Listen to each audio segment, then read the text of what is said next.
mi ngi noonu ñoo ngi ginnaaw raay fi nga xamante ne ngeen gis dex gi ci ginnaaw waaye fii itam dafa am problème de nappe moo tax ki nga xamante ne moo di le premier ministre war a taxaw fii nii def fi visite xool état travaux yi waaye itam surtout mu xool naka la autorités yi fi nekk bëgg liggéeyee ba lépp correct donc ki nga xamante ne moo di le premier ministre mi ngi waaj a génn mu war a rencontrer ñi nga xamante ne ñoom ñoo di waaw.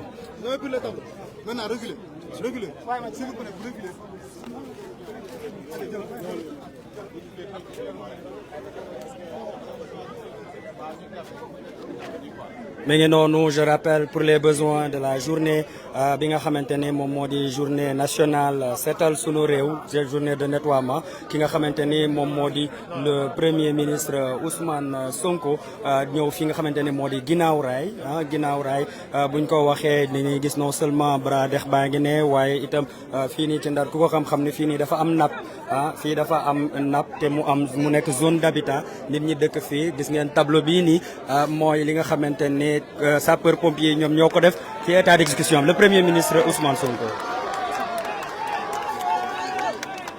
Le premier ministre Ousmane Sonko war a taxaw fii nii ak ñi nga xamante ni moo di les sapeurs pompiers qui vont lui expliquer la situation.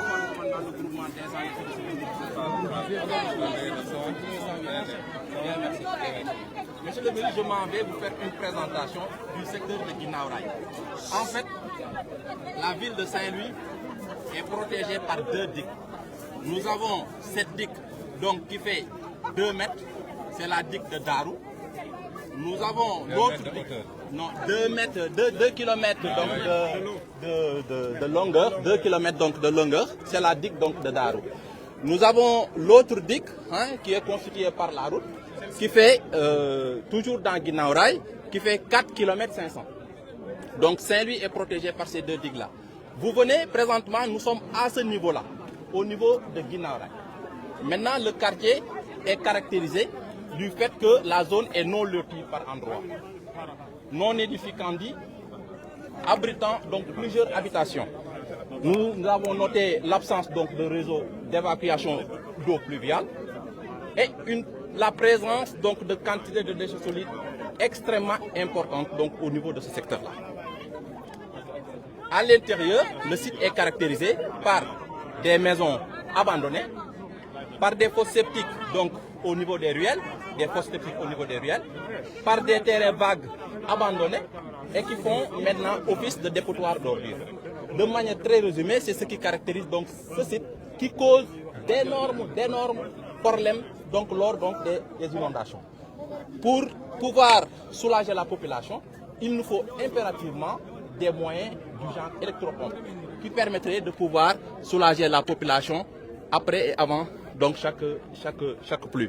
Si vous regardez la configuration du terrain, donc c'est les mêmes nappes. C'est les mêmes nappes. Si vous regardez juste derrière vous, vous allez voir que donc c'est les mêmes nappes donc qui communiquent séparées tout simplement donc par la digue. De manière résumée, monsieur le ministre, c'est ce que je voulais vous présenter par rapport à ce site de Guinaw Rail. Les habitations elles ont été installées après la construction de la digue ou avant?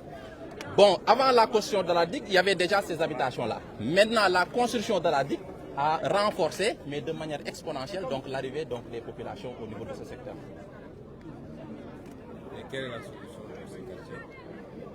Bon, comme solution, je vais donner la parole au gouverneur. Solution définitive, monsieur le Premier ministre, c'est restructurer à ce niveau. Solution définitive. Maintenant, sur le plan juste palliatif, nous faisons un pompage par les populations. Nous pompons d'abord sur certains points. On a la possibilité de couper des eaux. On met de grosses électropompes et dans les maisons, c'est les petites pour soulager la population.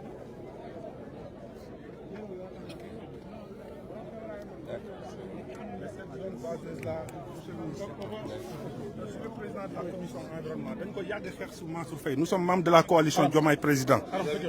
Oui, je suis le président, mais là, c'est en train d'être artificialisé. Et inondation, il fait le surplus d'eau.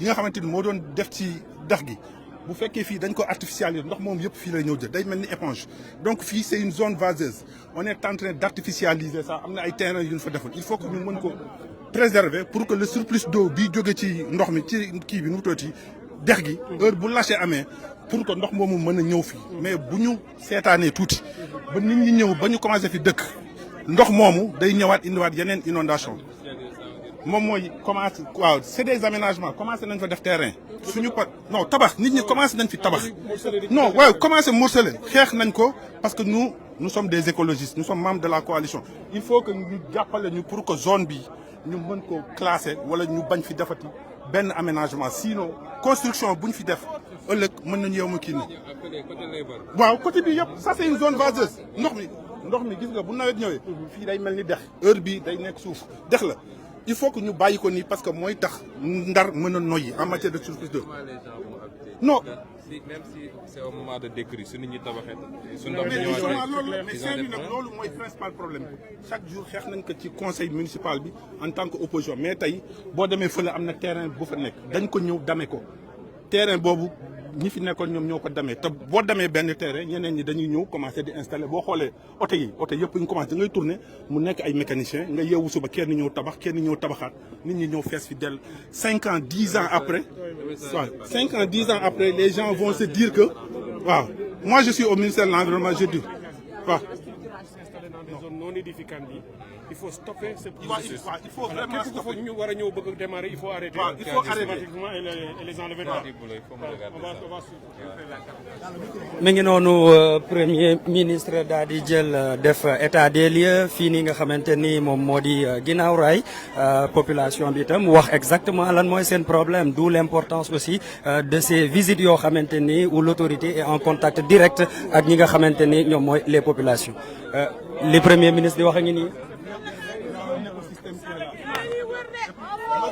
Il y a des eaux usées, les fosses septiques, fii la ko gars yi di déverser sans pré-traitement. Le problème de Saint-Louis, surtout le fleuve, c'est le rejet des eaux usées sans pré-traitement. Il faut que loolu lépp ñu mën ko xeex. mi ngi noonu premier ministre joxe na instruction nee na Cheikh Tidiane Dièye jëlal loolu nga gérer ko c'est d'où l'importance de li nga xamante ni moom mooy genre visite yi sur le terrain. Les problématiques de la population sont rapportées à l'instant T et effectivement l'autorité peut prendre directement les décisions yi nga xamante ne moom moo mën a indi problème moo mën a indi solution bu définitive ci problématique boobu. Donc mi ngi noonu on était à Guinaw Rail. Maintenant on nous signale que le premier ministre Ousmane Sonko est attendu à l'UGB. Donc rendez-vous tout à l'heure encore à l'UGB pour cette journée marathon consacrée à tout ce qui est li nga xamante ne moo di nettoiement ici à Saint-Louis du Sénégal. dugal